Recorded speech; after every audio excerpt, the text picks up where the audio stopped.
उत्तराखंड के मुख्यमंत्री पुष्कर सिंह धामी ने देहरादून में राज्य विधानसभा में मंगलवार को समान नागरिक संहिता उत्तराखंड 2024 विधेयक पेश किया। अब राज्यपाल से मंजूरी मिलने के बाद विधेयक कानून बन जाएगा।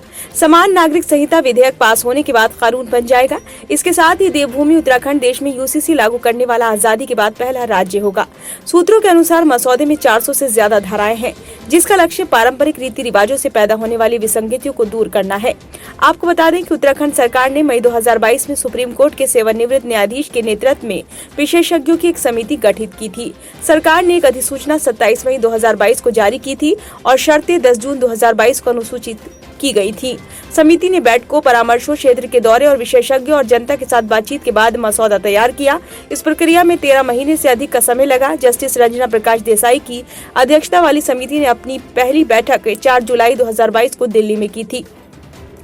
मसौदे के महत्वपूर्ण पहलुओं पर जुलाई 2023 में एक मैराथन बैठक में विचार विमर्श किया गया और इसे अंतिम रूप दिया गया।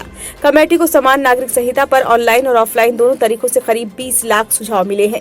इनमें से कमेटी ने लगभग 2.5 लाख लोगों से सीधे मिलकर इस मुद्दे पर उनकी राय जानी है।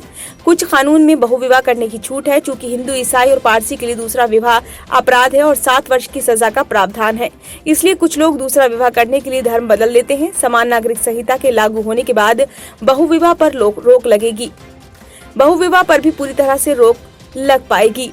विवाह की न्यूनतम उम्र कहीं तय तो कहीं तय नहीं है। एक धर्म में छोटी उम्र में भी लड़कियों की शादी हो जाती है।